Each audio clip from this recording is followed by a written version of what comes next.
aku belum siap, aku belum oke, tapi kita harus bersiap, I'm okay gitu. Prosesnya bagaimana untuk menjadi asertif?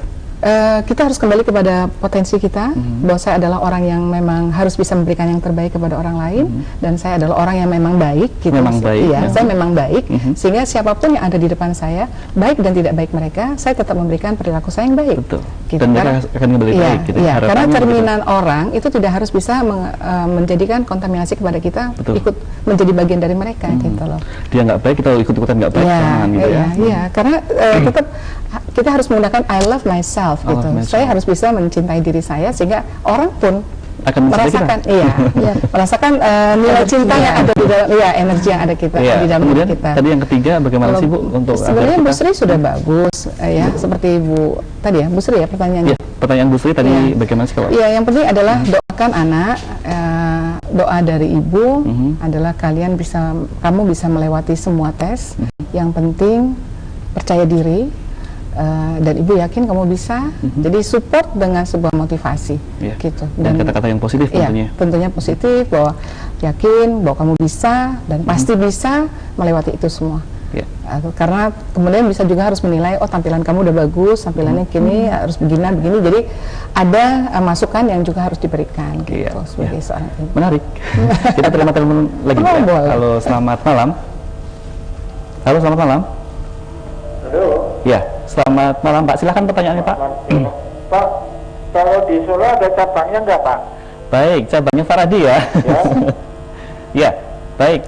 Ibu Farah mau langsung dijawab atau? Di mana ini? Bapak di Solo, Pak Madiono di Solo. Beliau menanyakan pendidikan ini ada di Solo nggak? Sementara ini belum di Solo, baru di Jogja Pak. Masih di Jogja Pak? Masih di Jogja Pak. Oh, masih Jogja ya? Iya. Jadi cabangnya belum ada Solo? Belum. Mau buka cabang Bapak? Oh ya, baiklah kalau gitu Jogja aja ya. Iya. Benar Pak. Sama-sama Bapak. Memang Bunda, pendidikan seperti itu sangat menarik memang untuk memasuki dunia kerja, sehingga kita nggak kaget lagi ketika masuk dunia kerja. Sepertinya nanti buka di Solo. Boleh lagi. Dan tadi pertanyaan Bapak Sweat yang ketiga tadi, bagaimana sih kita bisa lebih akrab lagi sama orang yang baru kita kenal, kemudian kita bisa berani menyapa dulu? Yang penting kembali bahwa berpikirlah secara positif pada siapapun yang akan kita temui. Jangan pernah berpikir terlalu banyak, terlalu panjang, ya kan. Jadi kalau kita mau menyapa, sapa saja dengan nyaman. Apa kabar, Ewang? Bagaimana dengan hari ini? Semuanya aktual saja. Semuanya yang tidak ada yang sampai harus bertanya, Mas Ewang sudah bernikah, sudah punya anak berapa, terus bagaimana? Karena tidak semua orang suka dengan pertanyaan seperti itu. Pertanyaan pribadi ya. Kita lebih kepada hal-hal yang membuat seseorang itu nyaman dengan pertanyaan. Karena kalau sudah mengarah kepada pribadi orang, dia pasti akan sudah bikin jarak duluan. Dia pasti akan membuat sebuah jarak yang dimana nggak terlalu lama deh untuk berdekatan. Pasti pertanyaannya takutnya lebih menjurus lagi ke dalam hal yang nggak penting untuk dibicarakan gitu. Tadi itu Mbak Meggy nih, senyatanya terganggu nggak kuliah sambil kerja gitu? Betul. Terganggu nggak studinya, kemudian juga pekerjaannya? Tidak. Yang penting poin pentingnya kita bisa bagi waktu, kita bisa bagi waktu, dan itu malah justru memang sih tantangan ya, ada tantangannya ya. tinggal mindsetnya apa, tantangan atau cobaan atau ujian. Kalau misalnya kita berpikir positif itu sebagai tantangan, kalau misalnya kita lulus, berarti waktu kita udah lulus, istilahnya kita dapat menjadi pribadi yang lebih baik, dapat ilmu lagi gitu. Tunggu dulu, sharingnya jangan selesaikan, kita terima penelpon dulu yang masuk ya. Halo, selamat malam. Selamat malam. Ya, dengan Ibu siapa di mana? Dengan Putri di Wates. Oh, Mbak Putri, silahkan pertanyaannya. Selamat malam Bunda. Selamat malam Putri. Ya, Bunda, saya itu sudah beberapa kali ikut wawancara juga ya. Tapi ya memang mungkin belum cocok mungkin perusahaannya ya. Belum rezeki lah ya. Iya. Yang menjadi pertanyaan saya, pada waktu kita sedang wawancara, apakah kita sebagai seseorang yang diwawancara itu bisa tahu apakah seseorang yang mewawancara kita itu tertarik dengan kita gitu, untuk menjadi bagian dari perusahaan mereka gitu. Tanda-tandanya seorang pewawancara itu suka dengan kita bagaimana? Itu dulu. Terima kasih. Terima kasih Mbak Putri ya. Ya, Bunda Farah, ini udah pengalaman banyak sekali di dunia HRD nih. Iya, ada beberapa hal yang sering saya temukan gitu ya. Biasanya si pewawancara akan bertanya yang sangat simpel. Kalau dari awalnya saja dia sudah mendapatkan feel-nya, gitu. Jadi memang setiap orang kan punya kriteria masing-masing ya. Betul. Si pewawancara juga punya kriteria masing-masing. Jadi begitu feel-nya dia rasa dapat, pertanyaan dia simpel sekali. Dan bahkan nggak perlu lama-lama. Iya, terkadang bukan sesuai dengan bidang keilmuannya gitu. Jadi yang ditanya juga pernah, kamu datang ke sini menggunakan apa? Sama Dan siapa? kamu tampil seperti ini untuk apa? Jadi tidak ada tidak sesuai dengan keilmuan ataupun bidang yang akan dimasuki. Tetapi kalau ada juga ciri interviewer itu pada saat dia sudah bertanya, dia suka, dia ingin mendapatkan lebih banyak lagi dari anak itu, gitu. Jadi keinginan untuk mengetahui lebih dalam, lebih jauh, semakin membuat dia bertanya lebih banyak. Jadi ada yang baru masuk dalam waktu 5 menit kok udah keluar. Kok cepet sekali Cepet sih sekali. gitu. Tanya apa tadi gitu? Oh, yang tadi lama gitu. Ya, gitu. Terus yang satu lagi, kamu kok keluarnya lama sampai setengah jam. Itu ternyata tapi juga tetap diterima. Jadi kedua-dua orang itu juga diterima gitu. Jadi ada beberapa hal yang kalau dia sudah bertanya lebih banyak lagi, tandanya dia ingin mendapatkan lebih banyak lagi tentang diri kita. Jadi jangan khawatir lah ya. Tadi kok saya cuma sebentar, jangan-jangan saya nggak disukain sama mereka gitu ya. Tapi kalau sudah pertanyaannya simple, gitu tandanya ada hal juga yang dia suka dari kita. Tapi bisa juga baru lihat sebentar, kok mau masuk di sini kenapa gitu. Tanda ada sesuatu juga yang dia tidak suka gitu. Kayaknya nggak pas menurut mata si interviewer gitu. Iya. Jadi memang kita harus benar-benar persiapan ya ketika harus memasuki dunia kerja. Selain tadi grooming, apalagi tadi ya yang dijelaskan sama Mbak Meki ya tadi, jadi kita tidak boleh kosong ketika masuk di wawancara. Iya betul, pokoknya memang harus punya persiapan yang cukup lah. Paling tidak ya mulai tadi skill ya kan, skillnya kita harus punya. Skill yang dibutuhkan ya. Skill yang sesuai tadi dunia yang akan kita masuki, perusahaan yang akan kita masuki, kita harus menguasai itu. Jangan seperti perang tanpa senjata, betul. Gitu kan? Jadi kita pun harus perlu mengukur diri. Betul.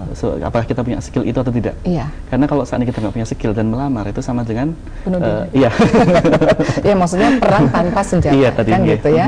Kemudian yang kedua dia harus preparing tentang etika busana karena etika busana merupakan cerminan image si pemakai. Betul. Jadi terlihatlah dia memang estetik, kemudian dia juga punya taste ya, punya selera dengan apa yang akan dia tampilkan gitu. Karena bukan hanya sebagai pelindung tubuh saja kan busana itu, tapi juga bisa memberikan sebuah tampilan menarik dari busana yang dia pakai. Dan dia juga harus tahu bahwa warna-warna apa saja yang harus dia pakai saat itu, saat dimana dia akan membuat orang lain kemudian terkesan atau teringat dengan warna yang dia pakai. Betul. Gitu.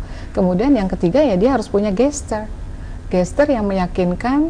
Jangan kelihatan takut, kemudian duduknya udah gini, makin nunduk, terus mukanya, matanya ketap-ketip gitu kan, terus tangannya udah gosok-gosok gini, nah itu kan sudah kelihatan, gesturnya sudah menunjukkan bahwa dia nggak pede gitu loh dengan dirinya. Dan itu yang harus dia siapkan, bahwa saya datang ke sini untuk mendapatkan sebuah pekerjaan. Kalau kemudian interviewer itu bertanya ke saya, karena mereka tidak kenal dengan saya harus menceritakan siapa saya, kan gitu. Dan yakin aja gitu loh, bahwa kalau ditanya ya dijawab. Kan? Mungkin pemirsa penasaran kali ya sikapnya ketika masuk wawancara seperti apa dan bagaimana. Boleh nggak diperagakan Mbak Megi? Silakan. Memperagakan bagaimana sih sikapnya ketika menghadapi wawancara, duduknya bagaimana? Mulai dari masuk mungkin Megi. Sikap berdirinya. Kan biasanya harus tetap kita harus berdiri sebelum memasuki ruangan. Jangan pernah begitu diminta langsung zruk masuk. Saya ada dari waktu. Mana ini? Tapi pakai kabelnya mic dari sini aja mungkin. Iya. Sikap berdirinya. Sikap berdirinya bagaimana? Masuk ke atau kita ruangan. kata saya baru masuk. Silakan, selamat datang. Saya Megi, silakan duduk. Silakan membuat sebuah interaksi mungkin. Jadi begini ya, benar ya. Jadi kakinya rapat, tidak begini, tidak kanan kiri. Kemudian kalau membawa barang tenteng atau semua apa, adanya diletaknya di bawah. Di bawah kaki, jangan pernah diletakkan di atas pangkuan. Tidak boleh. Iya, karena itu haram. Karena mengganggu konsentrasi si penanya dan kita sendiri. Jadi kayaknya ribet dengan tas kita. Letakkanlah dia di samping di mana posisi kursi duduk kita gitu. Jangan di belakang ya. Duduknya juga jangan terlalu ke belakang ya, Bunda, jangan langsung mundur. Posisi harus nyaman berada di posisi kursi terdepan. Jadi Iya. di ujung kursinya dulu. Jadi tidak sambil sandaran, Iya, tidak sambil iya. main-mainan. Walaupun Jadi, kursi itu tetap posisinya tegap ya, seperti sofa kan memang kalau duduk kan makin Iya. susah berdirinya nanti, susah Iya, sudah iya. duduk susah berdiri kan. coba berdirinya. Iya. Ya. Seperti ini posisinya sudah benar. Kalau untuk yang laki-laki bagaimana?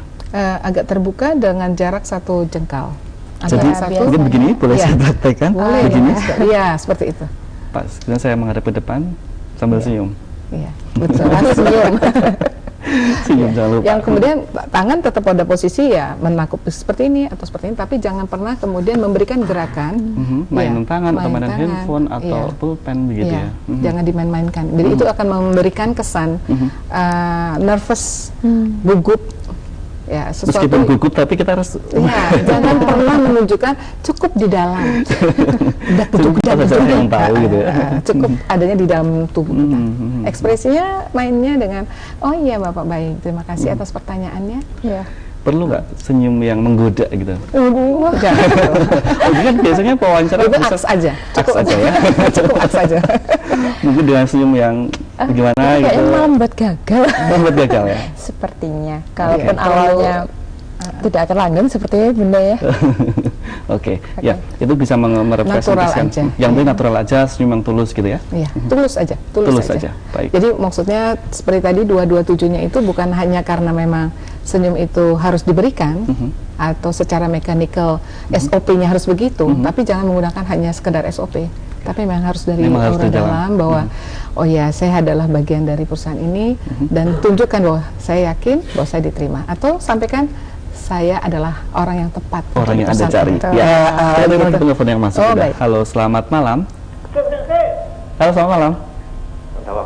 Ya, dengan Bapak siapa di mana? Pak Muhadi. Ya, silakan Pak Muhadi pertanyaan. Bentar. Halo. Ya, silakan Pak Muhadi pertanyaannya.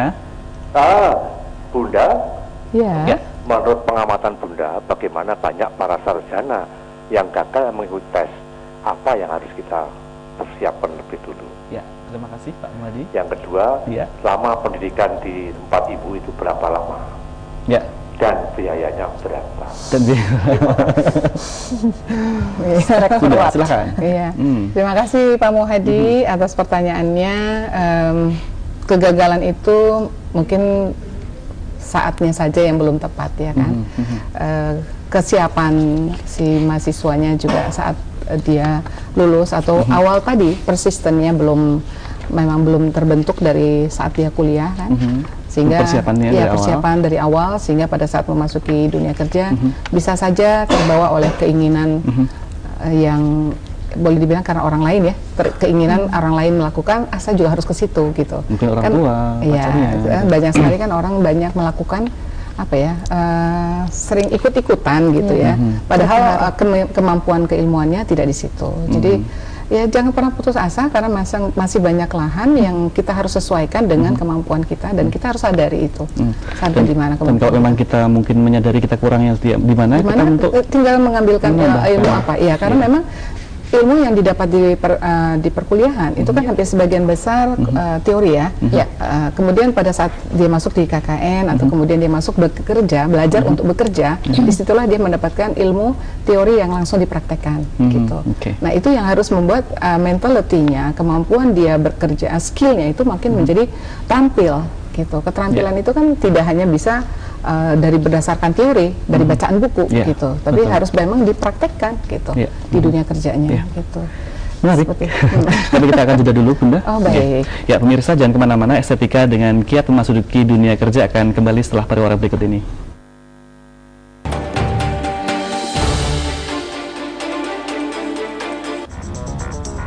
Tim papan atas Italia berlaga. Adu taktik dan strategi. Bagaimana hasil akhir laga ini? Andalah yang akan menjadi saksi tim terbaik dalam Liga Italia Serie A yang akan meraih posisi Scudetto.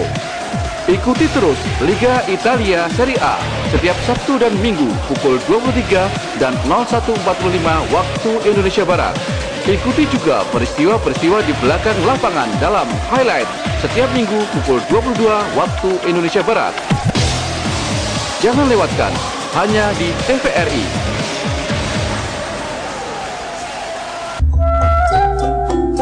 Anda bingung memilih gudeg untuk oleh-oleh?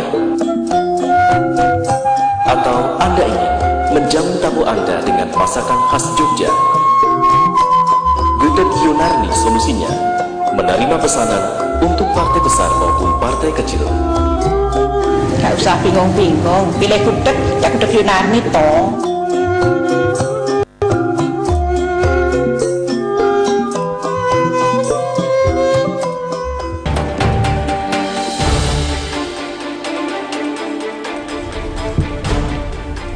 Terima kasih pemirsa, Anda masih setia bersama Estetika dan masih kami buka juga di line interaktif di 0274 580 800. Silahkan bagi Anda yang ingin bertanya langsung kepada narasumber kami, Bunda Farah siap menjawab pertanyaan Anda secara langsung. Ya, Bunda, kita lanjutkan lagi. Kemudian ini sikap berdiri tadi ya, sikap berdiri, sikap duduk, kemudian apa lagi Bunda? Sikap jalan, gitu sikap kan. jalan. Terus kemudian ekspresi. Yang paling penting itu juga bagaimana mengekspresikan untuk menunjukkan bahwa keyakinan akan kemampuan dia itu bisa terjual di situ. Istilahnya di salesmanship itu adalah sell yourself before you sell your products.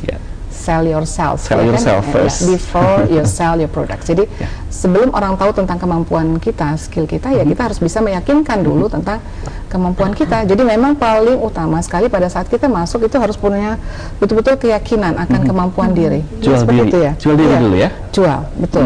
Dalam konteks yang positif ya. Pastinya. Jadi ya, maksudnya saat dia jalan masuk, kemudian saat dia duduk, saat dia menjawab pertanyaan, dia betul-betul bisa meyakinkan dirinya dengan kemampuannya kepada si penanya, sehingga mereka sudah langsung bisa tahu, oh ini orang memang tepat. Orang tepat dan harus kita ambil gitu. Iya, gitu. Jadi jangan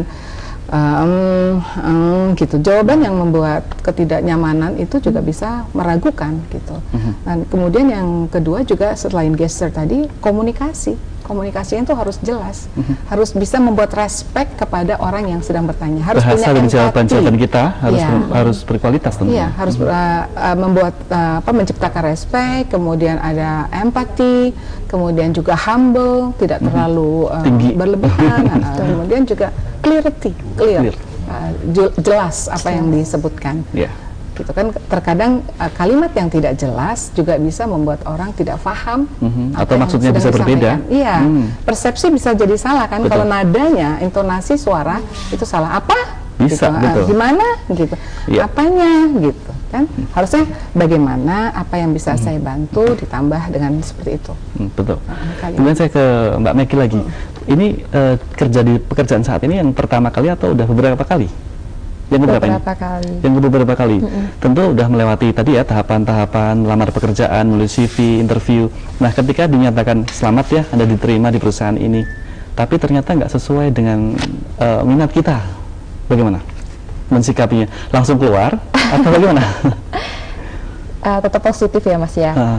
Tetap ambil hikmahnya. Maksudnya walaupun misalnya kita merasa, aduh kok kayaknya kurang cocok. Tapi pernah ya merasa seperti itu ya? Pernah, aduh kok rasanya kurang cocok ya, tapi saya yakin kok kalau istilahnya kalau misalnya itu pekerjaan masih konteksnya positif, kita pasti bisa mengambil pelajarannya, mengambil hikmahnya gitu. Dengan tetap kalau saya pribadi tetap mengusahakan untuk bertahan atau quiet. Kalau saya lebih ke mengejar yang sesuai dengan apa yang saya impikan, saya inginkan gitu. Kita lanjutkan. Oke. Tadi dulu kita terima penelpon lagi yang masuk. Halo, selamat malam.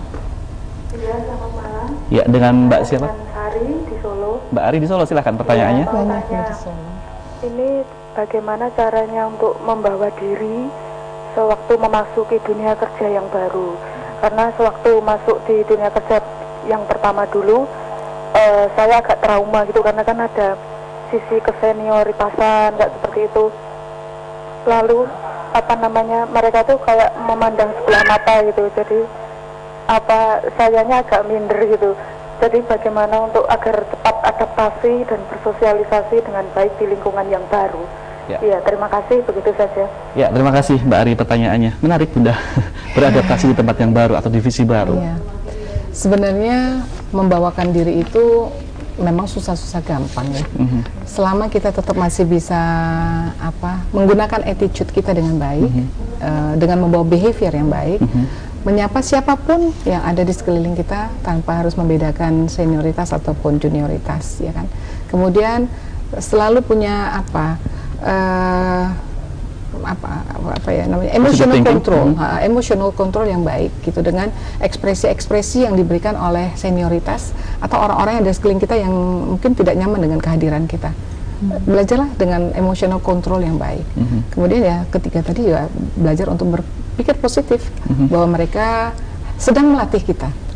Ya, sedang melatih kita untuk menjadi lebih tough gitu, lebih struggle dalam menghadapi dunia kerja bersama dengan orang-orang yang berbeda dari kalangan yang mungkin, dari pendidikan yang mungkin, dan sebagainya gitu. Dan juga selalu menjaga perasaan orang lain. Itu penting sekali. Selalu menjaga perasaan orang lain. Perasaan orang lain. Dimana kita berada? Betul. Kan terkadang banyak orang yang mungkin menyakiti perasaan kita, tetapi kita tidak harus terbawa lagi kembali kepada gaya orang. Kita tetap menjadi diri kita sendiri. Be yourself, tapi dalam konteks di mana kita bisa menjaga diri dan menjaga perasaan orang lain. Dan yang keempat adalah beri perhatian sama orang lain. Beri perhatian. Ya, tapi tetap humble. Tetap dalam komunikasi, tetap humble. Jangan lebay juga, jangan terlalu berlebihan. Orang dalam kondisi yang sebenarnya tidak pantas untuk disampaikan seperti itu, kita sampaikan itu. Malah kurang baik. Ya, tambah membuat orang itu menjadi tidak nyaman dengan jawaban kita kan gitu, atau dengan teguran kita, Mas ganteng banget hari ini gitu, padahal kita lagi kelihatan lusuh misalnya, itu kan harus sesuai ya. Betul, jadi harus sesuai memberikan pujiannya. Kalau memang hari itu terlihatnya bukan rapi tapi segar, ya kita sebutkan kondisinya segar gitu, bukan ganteng, bukan bersih, bukan cantik, bukan serasi, kalau memang itu tidak pas gitu. Tadi kembali ke Mbak Meki tadi ya, dia kalau nggak nyaman Bu cenderung untuk pindah mengajar sesuai keinginannya. Boleh begitu Bu? Atau sebaiknya bagaimana? Sebenarnya kalau kita mau bekerja itu paling tidak itu 2 tahun. Ya seperti kayak pemerintahan ya.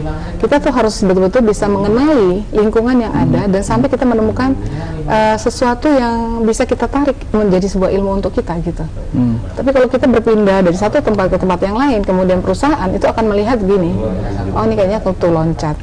Kalau saya mengambil dia sebagai bagian dari karyawan saya, kayaknya cuma sebentar dia akan hilang. Nah sementara perusahaan kan membutuhkan orang yang paling tidak punya masa dedikasi di dalam pekerjaan itu minimal 2 tahun kan gitu.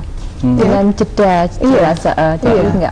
Maksudnya kan banyak kan, baru 6 bulan, baru 1 tahun udah keluar. Nah kalau kemudian mau kerja lagi, itu biasanya menjadi tanda tanya bagi perusahaan lain. Jadi mungkin sebaiknya kita meskipun nggak suka kurang minat ketika di dalamnya gitu ya, kita baru tahu dunia seperti itu, kita bertahan dulu.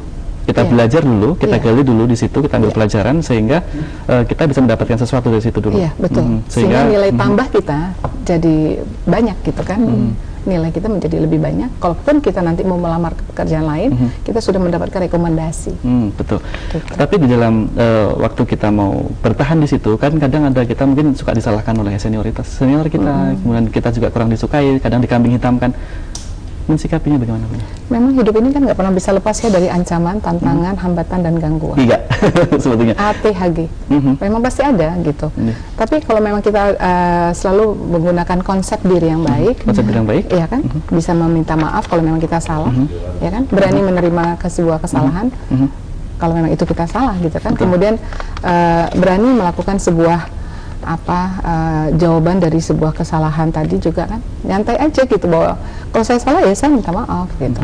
Jadi saya harus seperti apa, saya harus bagaimana gitu. Ya contoh simpelnya aja lah, misalnya berkerudung gitu ya. Kok ngapain sih kamu bekerja di perusahaan saya pakai kerudung gitu, kamu nggak mau melepas. Kalau memang saya nggak boleh kalau saya tidak melepas ada sanksinya, ada konsekuensinya gitu.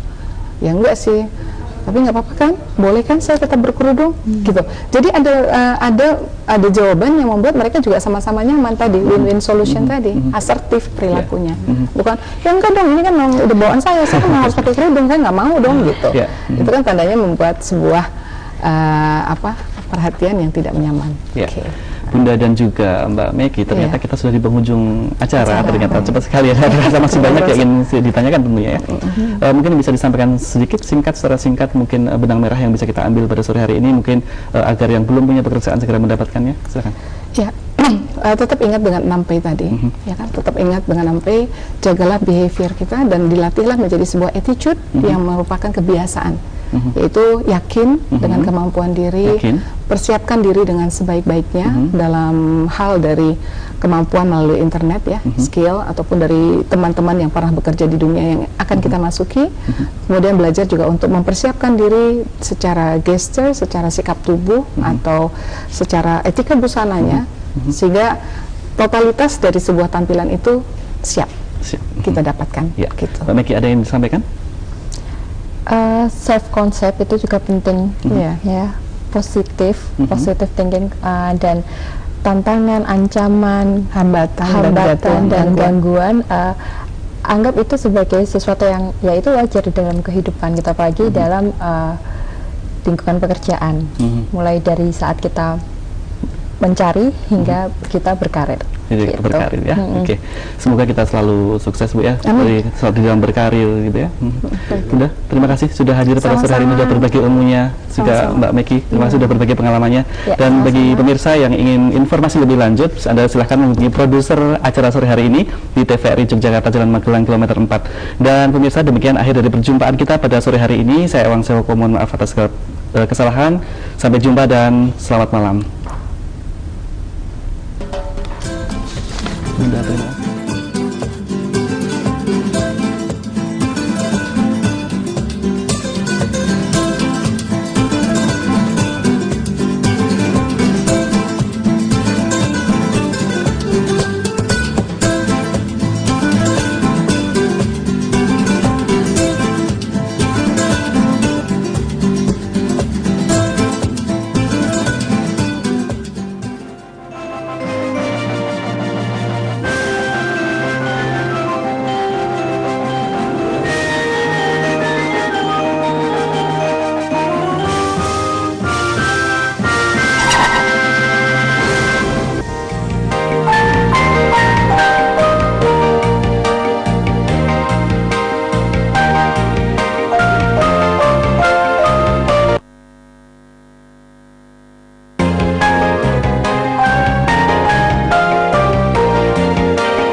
Serangkaian acara telah kami sajikan untuk menemani hari Anda. Semoga acara kami bermanfaat dan memberikan inspirasi. Esok kami masih akan kembali dengan beragam acara yang tidak kalah menarik. Terima kasih atas perhatian Anda dan sampai jumpa. TVRI Jogja, media publik kita.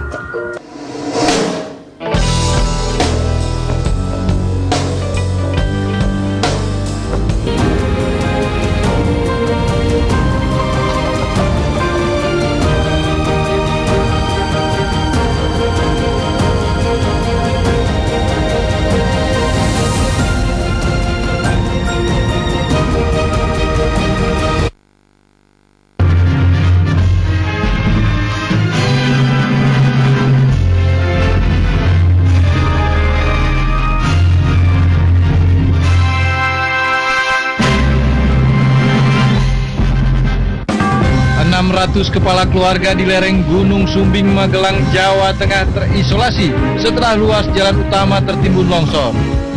Polda Metro Jaya menetapkan Hercules sebagai tersangka dalam kasus kepemilikan senjata api ilegal. 9 orang tewas ketika sebuah bom bunuh diri meledak di depan Kementerian Pertahanan di Kabul, Afghanistan.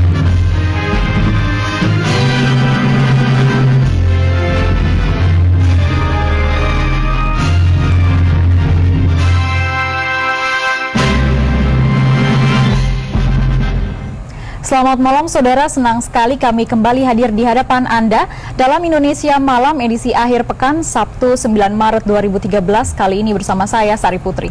Ya, dan saya Hamdan Kafi. Saudara, informasi mengenai penyegelan Masjid Ahmadiyah akan mewarnai informasi Indonesia Malam kali ini. Dan selain itu kami juga akan menyampaikan informasi aktual lainnya, diantaranya jumlah penderita demam berdarah tinggi yang meningkat di Jawa Timur. Baiklah saudara, Indonesia Malam selengkapnya akan kami awali dari Jawa Tengah. Saudara, sekitar 600 kepala keluarga di lereng Gunung Sumbing, Kabupaten Magelang, Jawa Tengah terisolasi akibat ruas jalan utama keluar dari desa tersebut tertimbun longsor sejak Jumat petang kemarin. Ya, tidak ada korban jiwa dalam musibah tersebut, namun hingga kini warga di 5 desa tersebut kesulitan beraktivitas untuk keluar masuk desa. 5 dusun yang terisolasi tersebut yakni Dusun Sawah Rungun, Petung Lemut, Petung Ombo, Petung Karang, dan Kabun Wage, Desa Gundasari, Kecamatan Bandongan, Kabupaten Magelang, Jawa Tengah.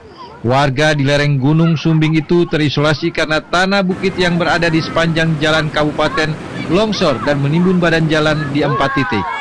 Di masing-masing titik terdapat tumpukan tanah dengan tinggi sekitar 2 hingga 4 meter, menyebabkan akses transportasi lumpuh total. Untuk keluar masuk wilayah mereka, warga maupun pelajar terpaksa berjuang melewati material longsor dengan berjalan kaki. Longsor tebing ini merupakan kali kedua dalam sepekan ini, dan jika cuaca cerah, rencananya proses evakuasi pembersihan material longsor akan dilakukan menggunakan alat berat dari Dinas Pekerjaan Umum Kabupaten Magelang. Ini sudah bencana tanah longsor yang kedua. Untuk kemarin sudah bisa diatasi. Longsor terjadi hujan yang sangat lebat, akhirnya ya longsor lagi. Terus berapa desa yang kesulitan beraktivitas ini? Nah, kalau yang kesulitan beraktivitas untuk yang melalui akses jalan ini ya sekitar ada 5 desa.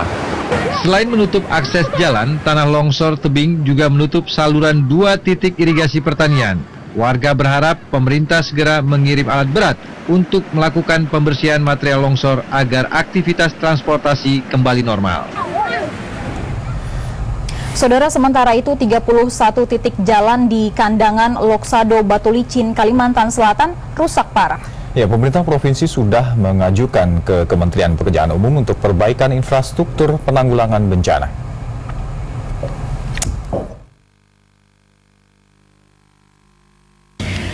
Akibat cuaca buruk hujan yang terus mengguyur, beberapa titik ruas jalan provinsi rusak parah. Seperti yang diungkapkan Sekretaris Daerah Provinsi Kalimantan Selatan Muhammad Arsyadi, ada 31 titik jalan Kandangan Loksado Batu Licin rusak parah. Meski jalan ini merupakan jalan provinsi, tetapi merupakan jalan strategis nasional. Pemerintah provinsi sudah mengajukan permohonan ke Kementerian PU untuk perbaikan infrastruktur dalam hal penanggulangan bencana. Terkait bencana untuk jalan nasional, kita sudah menyampaikan surat ke Kementerian Pemerintah Penanggulangan. Jadi terkait yang ada di lapangan, penanggulangan darurat harus segera dilaksanakan. Jadi sudah dilaksanakan dengan meminta bantuan kepada rekanan, apakah itu dari kontraktor JSM, kontraktor BUMN, di seluruh lokasi supaya jangan sampai terjadi tidak bisa dilewati. Seperti diketahui, beberapa pekan lalu terjadi longsor di kilometer 82 hingga 85 Jalan Kandangan Batu Licin, hingga angkutan umum yang biasa melintas sulit untuk melewatinya. Saudara, sejumlah informasi dari berbagai daerah akan disampaikan oleh TVRI Stasiun Daerah. Ya, informasi pertama akan disampaikan oleh rekan dari Jawa Tengah, dan nanti juga ada rekan dari Sulawesi Selatan maksud kami, dan dari Jawa Tengah juga ada rekan Oki Permana. Kita sapa rekan terlebih dahulu dari Sulawesi Selatan. Silakan Ediman. Baik, terima kasih Sari dan Hamdan. Dari TVRI Sulawesi Selatan diwartakan puluhan rumah warga mengalami kerusakan akibat terjangan angin kencang yang terjadi di Kabupaten Pangkep, Sulawesi Selatan beberapa waktu lalu. Kondisi puluhan rumah warga yang mengalami kerusakan akibat terjangan angin puting beliung di Kampung Pacelang, Kelurahan Androng Apaka, Kecamatan Pangkajene, Pangkep, Sulawesi Selatan. Puluhan rumah yang mengalami kerusakan ini rata-rata rusak pada bagian atap dan rangkanya. Bahkan 10 rumah diantaranya mengalami kerusakan yang cukup parah, sehingga para warga yang mendiami tempat tersebut terpaksa harus mengungsi ke tempat yang lebih aman. Dan sebagian lagi warga mengungsi ke rumah tetangga mereka. Selain merusak rumah warga, angin puting beliung yang melanda Kabupaten Pangkep ini juga memporak-porandakan tanaman warga yang berada di sekitarnya. Menurut Sulaiman, salah satu saksi mata menuturkan, angin puting beliung yang datang secara tiba-tiba cukup mengagetkan para warga setempat. Pasalnya pada saat itu para warga sedang beristirahat. Badan Penanggulangan Bencana Daerah Kabupaten Pangkep bersama aparat pemerintah daerah setempat melakukan pendataan terhadap rumah para korban dan berjanji untuk segera menyalurkan bantuan. Badan Penanggulangan Bencana Daerah meminta kepada para warga untuk senantiasa berhati-hati, mengingat pada saat ini intensitas angin kencang masih berpotensi di Kabupaten Pangkep. Saudara, demikian informasi dari TVRI Sulawesi Selatan dan kita beralih ke TVRI daerah lainnya. Baik, terima kasih. Saudara, sebuah alat berat dikerahkan untuk membersihkan 4 titik tumpukan material longsor yang menutup akses antar desa di lereng Gunung Sumbing, Kabupaten Magelang. Jika cuaca cerah, ditargetkan proses pembersihan memakan waktu 2 hari.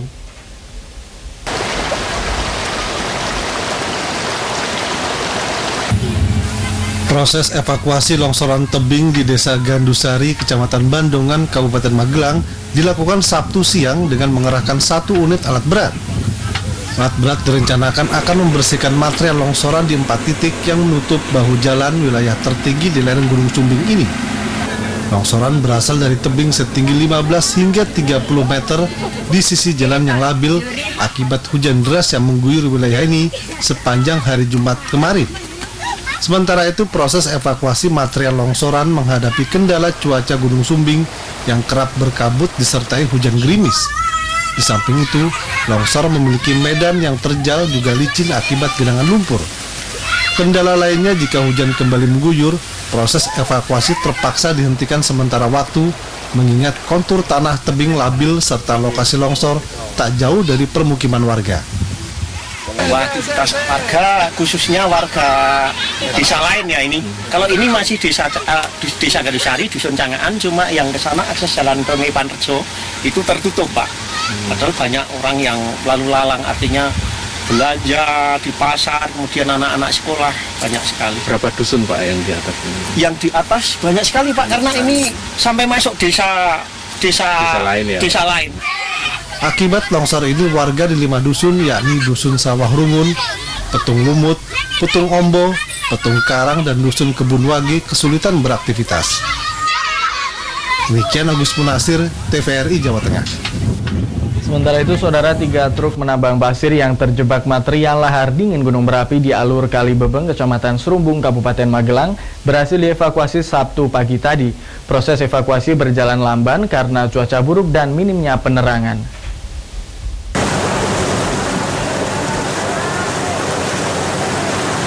Sebuah alat berat dikerahkan untuk menarik ketiga truk yang dikemudikan Isrofi, warga Mertoyudan, Juari, warga Secang Magelang, dan Andi, warga Kecamatan Serumbung, Kabupaten Magelang dari Kalibebeng. Proses evakuasi baru bisa dilakukan setelah hujan dan aliran banjir lahar dingin yang membawa batu dan pasir dari puncak Merapi mereda. Selain medan sungai yang sulit penuh dengan batu besar, kurangnya alat dan penerangan menjadikan proses evakuasi ketiga truk berjalan lamban. Korban truk 3 yang terbawa arus, alhamdulillah sudah terevakuasi semua. Untuk waktu yang dibutuhkan untuk evakuasi kurang lebih 3 jam karena terhambat terjadi hujan yang sangat lebat. Namun alhamdulillah untuk sekarang sudah terevakuasi semua, meskipun tidak bisa dinyalakan karena mesinnya macet. Ketiga truk ini terseret aliran banjir lahar dingin Gunung Merapi sehari sebelumnya saat mengantri muatan pasir dari sebuah alat berat. Meski tidak ada korban jiwa dalam peristiwa itu, namun ketiga truk sempat terseret hingga puluhan meter.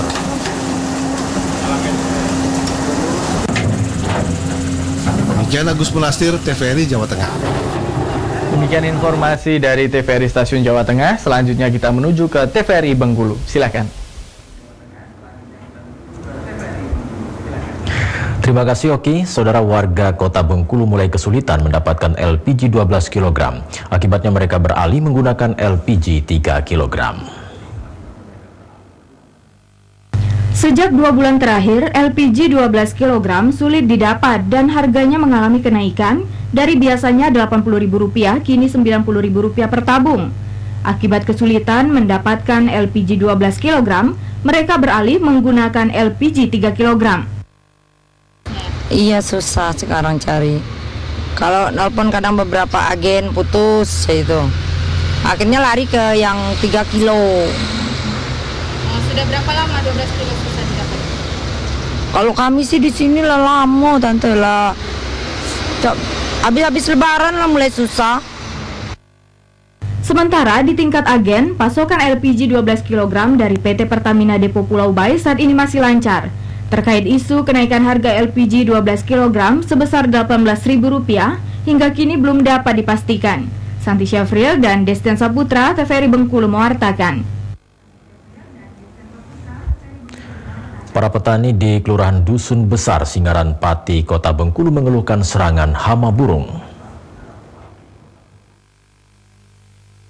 Beberapa ekor burung pipit ini terjerat jaring yang dipasang petani di areal persawahan Kelurahan Dusun Besar. Cara ini dilakukan untuk mengurangi tingkat kerugian para petani akibat serangan hama burung. Amin mengatakan, hama burung mulai menyerang sejak tanaman padi berumur 40 hari ketika mulai berbuah.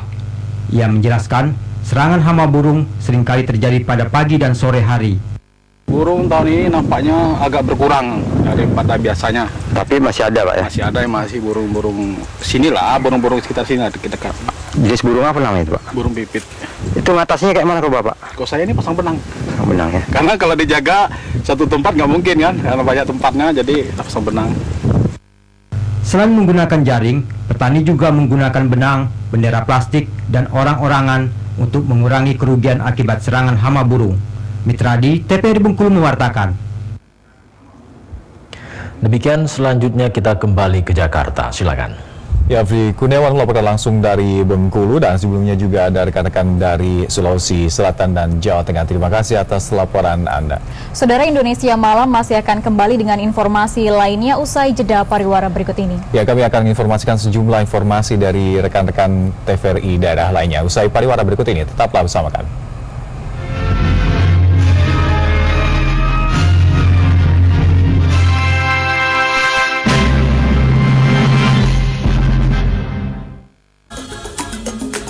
Mereka rame-rame ke Posyandu. Ada jadwal imunisasi hari ini. Yalah Maci, imunisasi melindungi bayi kita dari penyakit berbahaya. Kita orang punya bayi juga toh? Imunisasinya harus lengkap. Betul itu. Imunisasi lengkap sebelum berumur 1 tahun. Ayo, kita orang bawa bayi imunisasi. Ayo kita ke Posyandu. Tunggu apa lagi tak iya? Bawa bayi sampean ke Posyandu. Imunisasi aman bagi bayi. Walaupun sedang demam atau batuk pilek. Jangan lupa, adik bayi harus imunisasi. Mendongkrak kinerja BUMN sebagai pilar ekonomi nasional lewat pembaruan manajemen, konsolidasi sumber daya dan jaringan, bersinergi dengan kekuatan global via paradigma baru manajemen. Meretas dari kultur birokrasi menuju budaya korporasi, berdaya saing dunia seiring transformasi manajemen. Saksikan Managing the Nation setiap Rabu pukul 22.00 waktu Indonesia bagian Barat, hanya di TVRI. Liga Italia masih menjadi tontonan paling spektakuler. Genoa AC Milan Sabtu 9 Maret pukul 2.15. Udinese AS Roma Minggu 10 Maret pukul 2.15. Atalanta Pescara pukul 18. Juventus Catania pukul 20.30. Lazio Fiorentina Senin 11 Maret pukul 2.15. Laga Liga Italia langsung dan eksklusif hanya di TVRI.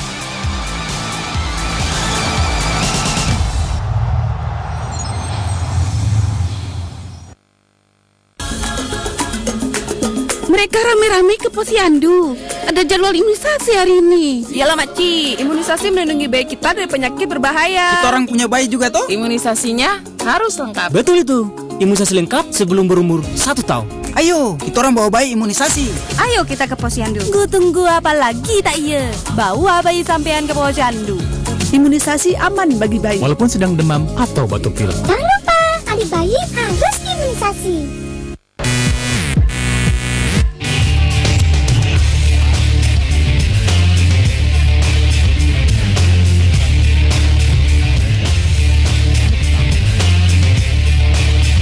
Gelar Tinju Nusantara Rock and Round memberi tontonan segar setiap malam minggu.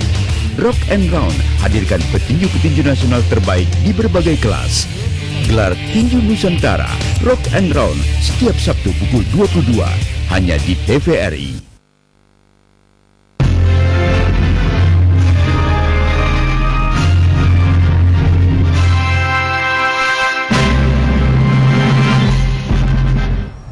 Saudara, terima kasih Anda masih bersama kami dalam Indonesia Malam. Sejumlah informasi dari berbagai daerah kembali akan disampaikan oleh rekan-rekan dari TVRI Stasiun Daerah. Ya, informasi pertama akan disampaikan oleh rekan kami dari Sumatera Selatan dan juga nanti ada rekan dari Nusa Tenggara Barat, April Andraleka. Silakan laporan Anda dari Sumatera Selatan.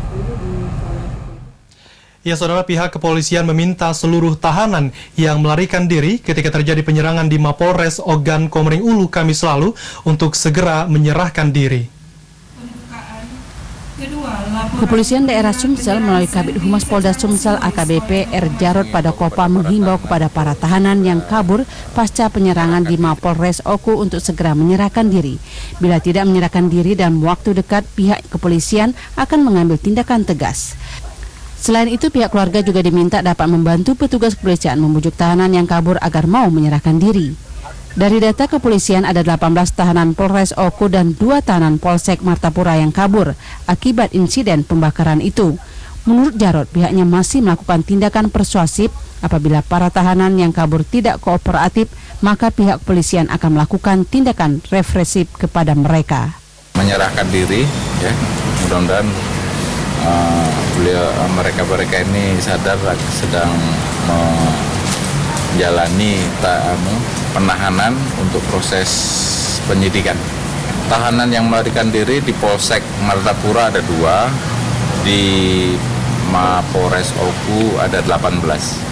Dan ini juga pekerjaan kita untuk memburu para tahanan itu. Dari 18 tahanan yang kabur tersebut, 9 diantaranya merupakan tahanan narkoba, sisanya adalah tahanan kriminal khususnya dan kriminal umum. Muzhar Apandi, TVRI Sumsel dan Babel mewartakan. Demikian informasi yang dapat kami sampaikan dari TVRI Sumsel dan Babel. Kini kita bergabung ke Nusa Tenggara Barat. Baik Andra dan juga pemirsa, dari Nusa Tenggara Barat diinformasikan pasca terjadinya bentrok di wilayah Cakra Utara, Kota Mataram, situasi disebut telah sangat kondusif dan telah ada sejumlah wacana yang akan dilakukan pemerintah kota sebagai solusi yang akan ditempuh. Situasi di 2 lingkungan yang bertikai di wilayah Cakra Utara kini telah kondusif. Kasubag Humas Polres Mataram menyebutkan bahwa penjagaan di lokasi itu terus dilaksanakan dengan optimal. Hingga Sabtu siang, situasi disebutkan telah sangat kondusif. Pemulihan pasca kejadian kemarin. Jadi tetap tiap malam lokasi itu tetap diamankan dengan personil gabungan. Setelah pasca itu bahwa sangat kondusif. Itu dari pihak di sana. Sejumlah agenda telah disiapkan jajaran Pemkot untuk pemulihan situasi di kawasan tersebut. Di antaranya, program jangka pendek untuk memperbaiki kerusakan yang terjadi akibat bentrok. Dan untuk jangka panjang, akan dilaksanakan pelatihan untuk para pemuda di 2 lingkungan untuk memperluas lapangan pekerjaan. Helmi, TVRI NTB melaporkan. Sementara itu pemirsa, pemerintah Kabupaten Lombok Utara memastikan tidak adanya travel warning ke kawasan wisata 3 Gili dari pemerintah Australia pasca tewasnya Liam Davis akibat diduga menenggak miras oplosan di kawasan wisata Gili Trawangan. Kepastian tak adanya travel warning ke kawasan 3 Gili dari pemerintahan Australia pasca tewasnya Liam Davis, wisatawan mancanegara asal negeri Kanguru tersebut, ditegaskan Kepala Bagian Humas dan Protokoler Pemerintah Kabupaten Lombok Utara, Ihwan Budiman. Menurut Ihwan, selain tak adanya travel warning, komunikasi yang dibangun antara pemerintah Kabupaten Lombok Utara dengan pemerintah Australia masih tetap terbangun. Bahkan, kerjasama antara kedua pemerintahan terus ditingkatkan. Pemerintah Kabupaten Lombok Utara juga memastikan kasus tewasnya salah seorang wisman di kawasan wisata Gili Trawangan tidak mempengaruhi tingkat kunjungan wisatawan ke kawasan wisata 3 Gili. Dari sisi pemerintah, kami sudah melakukan pertama sosialisasi tentang minuman oplosan dan ilegal tadi. Kami melibatkan pihak-pihak terkait dari Kesbangpol di Lombok Utara, kemudian dari BP POM Provinsi, kemudian dari Resort, Dinas Pariwisata, dan kami dari Humas. Kami sudah turun untuk melakukan sosialisasi itu. Kemudian masyarakat sangat proaktif. Sebelumnya, Liam Davis diduga tewas akibat menegak miras oplosan di salah satu kafe di kawasan wisata Gili Trawangan. Sementara terkait tuntutan hukum, pihak keluarga korban, pemerintah Kabupaten Lombok Utara menyerahkan penanganannya sepenuhnya ke pihak berwenang. Dari Lombok Utara, Rikarsidi, TVRI NTB melaporkan. Demikian informasi dari Nusa Tenggara Barat dan kini kita kembali ke Jakarta. Rekan Dedi melaporkan langsung dari Nusa Tenggara Barat dan sebelumnya juga ada dari Sumatera Selatan, April Andra Leka. Terima kasih laporan Anda dan kita beralih ke laporan selanjutnya. Silakan Sari. Saudara, Polda Metro Jaya menetapkan dan menahan Hercules beserta puluhan anak buahnya sebagai tersangka. Ya, Hercules dan anak buahnya dijerat dengan pasal berlapis yakni diduga melakukan pemerasan terhadap warga, melawan petugas, membawa senjata tajam dan kepemilikan senjata api. Kabid Humas Polda Metro Jaya, Kombes Pol Rikwanto menyatakan Hercules dan 49 anak buahnya ditetapkan statusnya sebagai tersangka karena terbukti melanggar hukum. Hercules diancam dengan pasal berlapis nomor 160 KUHP, 214 KUHP, 170 KUHP tentang kejahatan terhadap ketertiban umum, yakni diduga melakukan pemerasan terhadap warga, melawan petugas, kekerasan secara pengeroyokan, dan dalam pasal 2 Undang-Undang Darurat nomor 12 tentang membawa senjata tajam, serta kepemilikan senjata api ilegal yang didapat polisi di kediamannya. Adanya laporan-laporan dari warga masyarakat yang merasa diancam, diintimidasi, bahkan diperas oleh sekelompok orang yang ternyata adalah anggota daripada saudara Hercules dengan cara yang berbagai macam. Kemarin sore, Resmob Polda Metro Jaya dan Reskrim Jakarta Barat yang dipimpin AKBP Heri Heriawan dan AKBP Hengki Haryadi menangkap Hercules beserta puluhan anak buahnya dalam sebuah aksi baku pukul dengan polisi yang terjadi di wilayah Srengseng, Kembangan, Jakarta Barat. Polisi mengamankan barang bukti sejumlah senjata api, senjata tajam, dan tas berisi uang Rp5.900.000. Sementara itu, dari sudut pandang sosiolog, konflik horizontal dipicu beberapa faktor, terutama faktor ekonomi.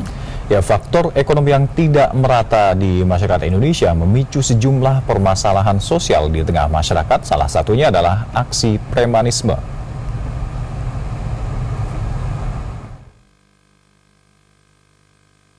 Jumlah ayam positif flu burung di jalan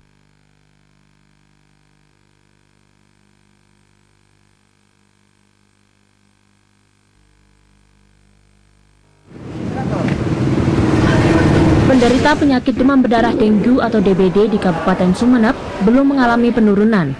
Menurut data yang ada di Rumah Sakit Daerah Muhammad Anwar Sumeneb, sepanjang bulan Februari kemarin ada 110 pasien yang dirawat inap karena menderita penyakit yang disebarkan nyamuk Aedes aegypti ini. Jumlah ini masih sama dengan bulan Januari atau bulan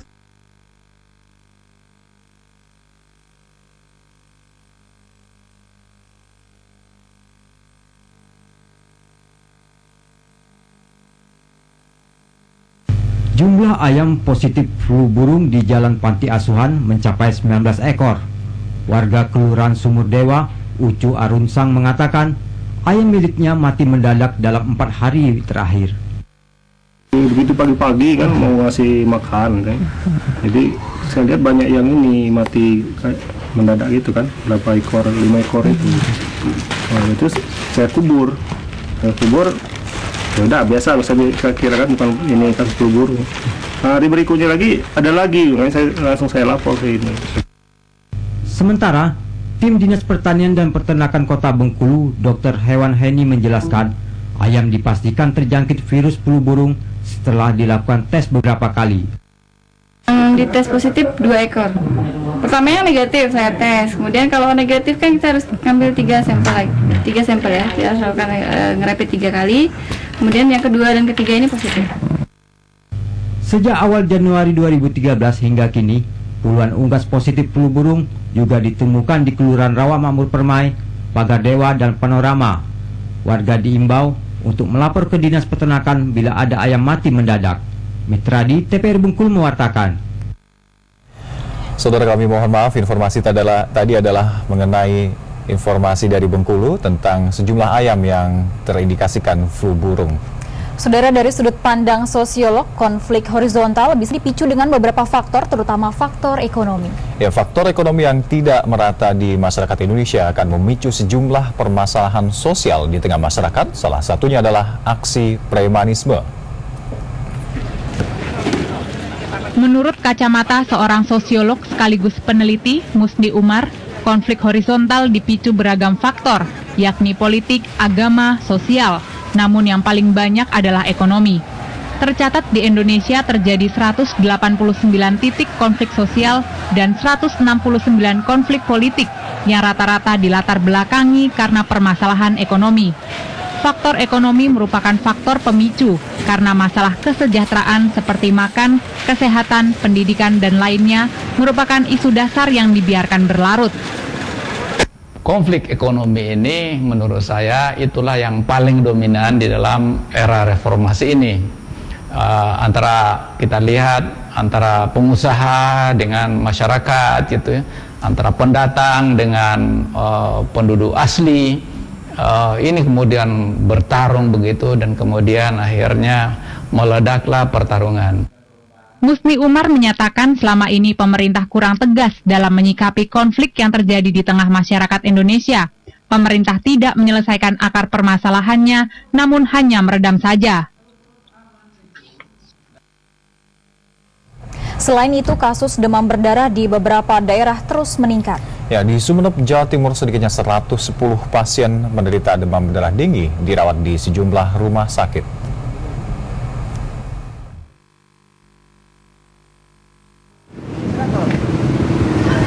Penderita penyakit demam berdarah dengue atau DBD di Kabupaten Sumeneb belum mengalami penurunan. Menurut data yang ada di Rumah Sakit Daerah Muhammad Anwar Sumeneb, sepanjang bulan Februari kemarin ada 110 pasien yang dirawat inap karena menderita penyakit yang disebarkan nyamuk Aedes aegypti ini. Jumlah ini masih sama dengan bulan Januari atau bulan sebelumnya yang tercatat ada 140 pasien penderita penyakit DBD dan dirawat di RSUD. Adapun hingga tanggal 7 Maret saat ini, pihak rumah sakit tengah merawat 14 pasien DBD. Ke-14 pasien ini